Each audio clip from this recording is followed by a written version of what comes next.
Assalamualaikum dan selamat pagi. Now saya nak share pasal pembelajaran pada hari ini. Hari ini belajar dengan Profesor Dr. Amezal dari INSPEC, Institut Pengurusan Kemiskinan di bawah Universiti Malaysia Kelantan lah. So today kita orang belajar, boleh katakan sebagai pembelajaran SPSS for beginner. Ada beberapa perkara lah yang kita orang dah belajar tadi. So saya just share dekat PC ni, mana nota hari ketiga program. Ni salah satu slot dalam kursus pengkaedahan data dan analisis data lah. Jadi pada hari ni mana tu dia?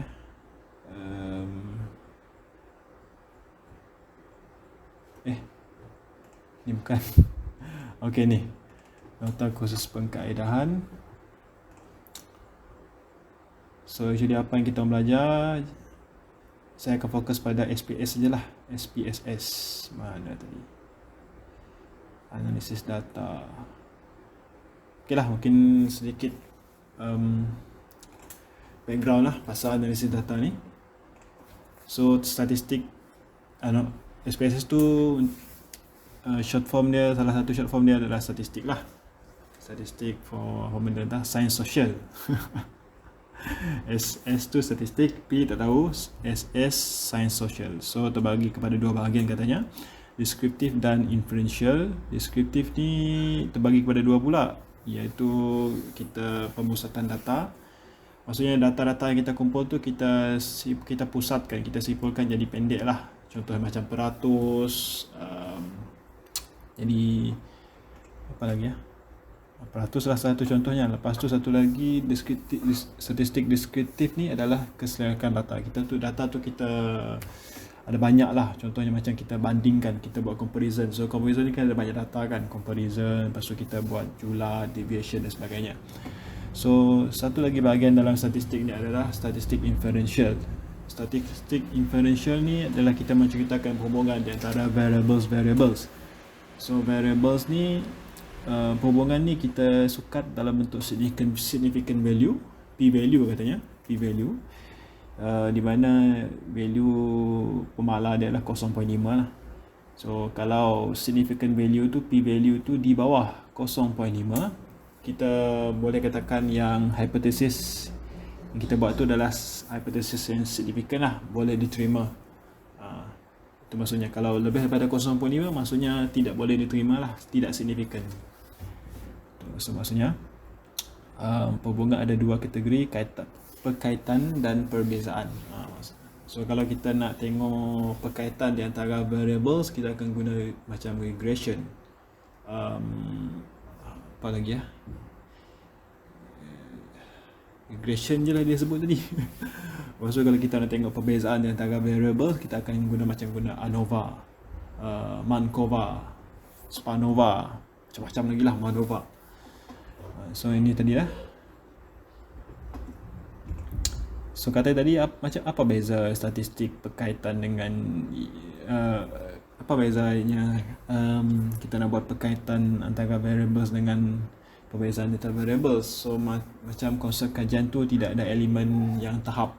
Tahap ni maksudnya macam variables tu dia tak ada tahap, maksudnya dia tak ada sangat baik, tahap baik, lepas tu tidak baik, itu maksudnya tahap. Maksudnya kalau ada tahap, kalau tidak ada tahap macam tu, kita boleh buat statistik perhubungan lah. Kita nak kaitkan di antara variables. Kalau ada tahap, kita akan buat perbezaan. Macam itulah lebih kurang. Lepas tu kita masuk ke part hipotesis pula. Hipotesis ni adalah macam andaian kita, macam teori lah. Kita kena letak tu sejenis hubungannya. Maksudnya bila kita buat hipotesis, kita biasanya kita akan cakap A mempunyai hubungan dengan B, macam tu kan. Hipotesis kena ada sandaran, ada rujukan. Maksudnya hipotesis ni banyak sandaran dan rujukan yang boleh didapati dalam internet. Bukannya rujukan seorang-seorang kita syok sendiri, bukan.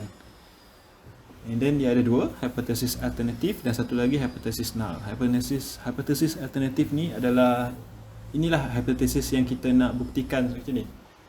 Hipotesis yang berdasarkan sandaran yang kita nak buktikan, yang kita guna dalam kajian ni. Satu lagi hipotesis adalah hipotesis null. Hipotesis null ni adalah sesuatu yang sebaliknya.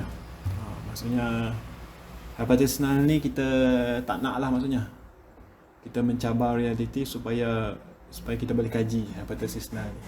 So dalam statistik kita akan cakap kalau significant, kalau value dia significant, kita akan cakap keputusannya adalah reject hypothesis null.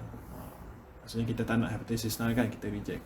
Kalau tidak significant, kita akan cakap fail to reject hypothesis null. Maksudnya tidak significant ni adalah lebih daripada 0.05.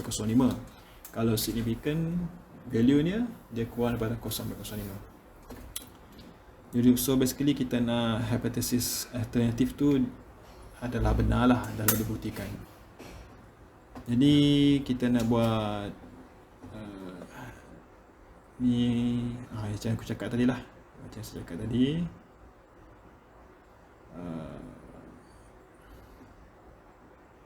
Okay, alright. Okay, ni pun salah satu poin yang penting. Kita ada banyak test lah, banyak analisis, t-test, ANOVA, MANOVA, MANCOVA, ANCOVA. Ini digunakan untuk perbezaan lah. Kalau ada dua variable je, kita akan guna t-test. Dua variable maksudnya dua independent variable dan satu dependent variables lah. Ataupun satu independent variables dan satu lagi dependent variables. Kalau ada 3 variable atau lebih, kita guna ANOVA. Kalau ada banyak variable, dia macam ANOVA juga, ada banyak, tapi dia ada 3 lapis. Ada 3 lapis. Dia ada independent variables, dependent variables dan control variables. Maksudnya kalau ada control variables, kita akan guna ANCOVA. C ni control lah, control variables. Dan kalau ada independent variables, ada control variables dan ada 2 dependent variables. Biasanya dependent variables ni tak banyak, ada satu je. Tapi kali ni kalau ada 2 dependent variables, kita akan guna MANCOVA. Dan satu lagi, kalau ada independent variables dan 2 dependent variables tapi tak ada control variables, kita akan guna MANOVA. Itu sedikit sebanyak lah berkaitan dengan statistik, background statistik lah kata orang. Now kita akan masuk kepada penggunaan SPSS. Okey. Yang ni okey. Kalau umur hanya nombor saja, guna numerik. Maksudnya kalau ada nombor saja, tak ada perkataan, kita guna numerik. Dan 99 maksudnya data missing. So bila kita ada data tu tak sama dengan apa yang kita nak, kita akan letak 99 lah. So now saya akan buka SPSS SPSS statistics. Part ni maksudnya kita dah masuk ke practical SPSS lah. Saya akan cuba untuk buat seringkas semungkin dan insyaAllah difahami lah. Okay, so ni adalah SPSS. Dia macam Excel, cuma dia ada banyak analisis lah. Kita boleh transform data, kita boleh analyze data, graph, utilities. So dalam latihan hari ni tadi, kita diekspos dengan transform data dan analyze data. Ada banyak ni, tapi kita tak guna semualah. Kita banyak guna descriptive statistic, frequencies, kita guna compare means tadi untuk guna one way ANOVA dan sebagainya. Lepas tu kita guna try sekali dengan scale untuk buat reliability. Kita ada cuba guna correlate tadi, bivariate. Ni untuk analyze. Untuk transform data, kita guna compute variable sahaja tadi. Yang lain pun ada, record into different variables pun ada tadi. Okay, so first kali kita akan cuba, kita guna data yang dia dah bagi tadi. So kita buka file, kita buka open data latihan, open. So now dah ada data daripada question ni, data daripada Dr. Amir tadi. Ni data view, dia macam database lah. Row ni maksudnya participant, jumlah participant. Tak silapnya ada 200 lebih. Ada 242 orang yang menjawab question ni. So dari mana, negeri mana, jantina, umur, semuanya lah. Ini adalah jawapan-jawapan kepada questionnaire tu. So kita akan tengok macam ni kan. Maksudnya bahagian B, soalan B nombor 8, macam tu lah maksudnya. Okay. Satu lagi, sheet satu lagi adalah variable view. Variable view ni lah. So dia adalah variable view. So macam mana kita nak gunakan SPSS ni? Yang pertama sekali adalah kita kena isi variable view dulu. Variable view ni gunanya adalah untuk kita codekan, setiap setiap soalan-soalan yang perlu diisi lah, macam negeri kan. Okay. Negeri jantina kita kodkan sebagai A1. Negeri tak ada kod lah. Negeri kod dia kod negeri lah. Umur A2. Bergantung kepada soalan question ni. So kita tengok soalan question ni dia.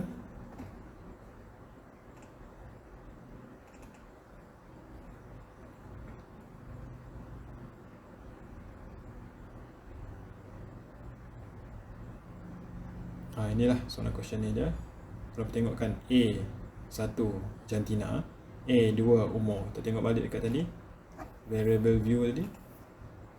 A1 jantina, A2 umur. So dia isi kat situ. So apa yang kita buat adalah kita isi ni, kita type kat sini A1. Lepas tu numeric ni automatic ni. Width automatic, decimal automatic. Jantina pun ni kita kena rename. Jantina kita kena type lah, type jantina. And then values. Values ni kita kena isi. So aku nak demo sikit lah contohnya. Contoh kat sini lah. Contoh aku nak letak contoh lah, contoh jantina tadi. Lepas ni aku padam balik lah. So jantina tadi ni buang dulu.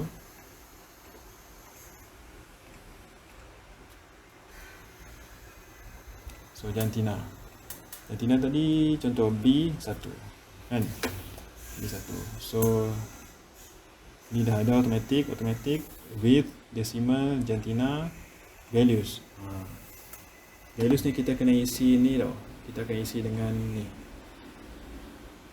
Jantina 1 lelaki, 2 perempuan. So kita akan isi dekat situ 1 lelaki, 2 perempuan dalam ni. So macam mana nak isi? Klik ni, value 1, label lelaki, add 1 perempuan, 2 label perempuan. So kita kena isi kod dan label dia ke dalam ni. Lepas tu kita ok kan, kita letak kat sini. And then satu lagi kolom missing. Missing ni kita kena isi lah. Missing ni maksudnya kalau data tu, kalau peserta responden tu dia tak isi lelaki dan perempuan, dia tak ada isi, dia tak isi, so dia akan jadi none. Tapi kita tak nak none, kita nak letak nombor juga. So bila dia none, dia akan appear apa, macam untuk case ni kata cikgu tu kita letak 99 lah. Maksudnya kita nak discrete missing values, dia akan keluar 99. Apa-apa selain daripada 1 dan 2 ataupun dia tak isi, dia akan keluar 99 lah. So itu maksudnya. Okay, measure ni nominal lah. Okay, macam ni lah kita akan isi untuk yang semua ni. Untuk soalan-soalan yang lain-lainnya pun kita akan isi ke dalam variable view ni satu-satu. Ni namanya, dia kata tadi coding lah. Kita buat coding untuk setiap soalan dekat variable view. Okay, so pada balik.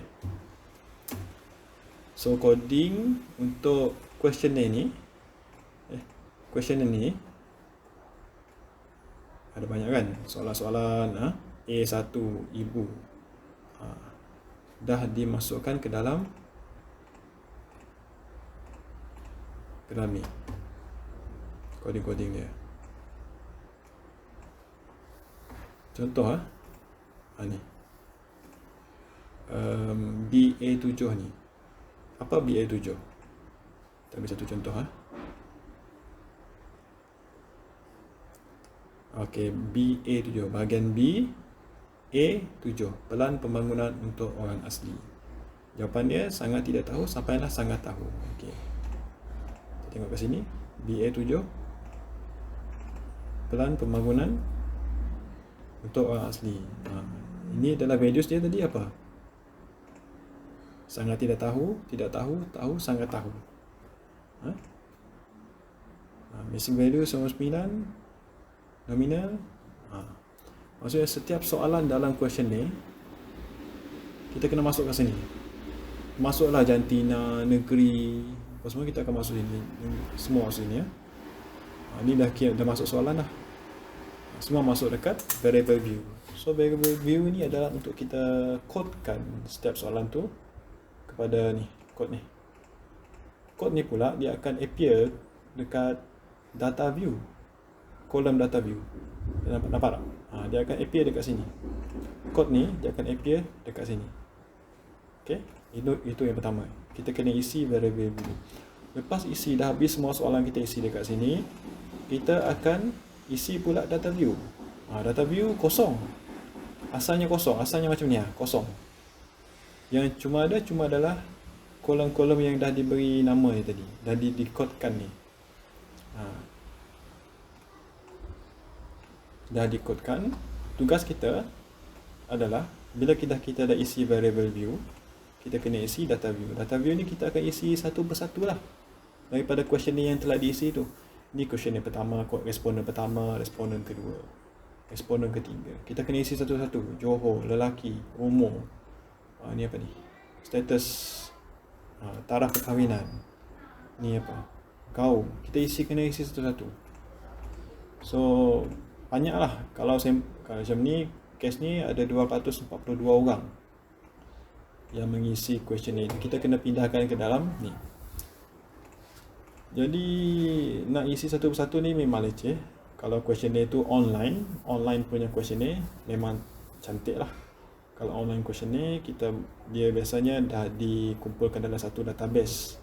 So bila dah kumpul dalam satu database, mengikut kolom-kolom ni, kita boleh pindah daripada Excel pindah ke SPSS ni. Kita just copy and paste. Boleh copy, boleh paste. So kita tak payahlah nak type satu-satu. Okay. So selesai kita isi database dekat data view ni, barulah kita bersedia untuk buat analisis perkaitan dia yang saya cakap tadi. Analisis perkaitan, analisis statistik perbezaan, inferential statistik. Kita buat ready lah.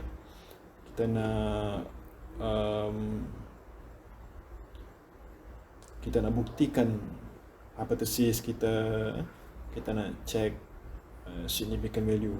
So SPSS ni boleh katakan sebagai tools untuk kita buktikan kajian, tools untuk kita buat analisis kajian.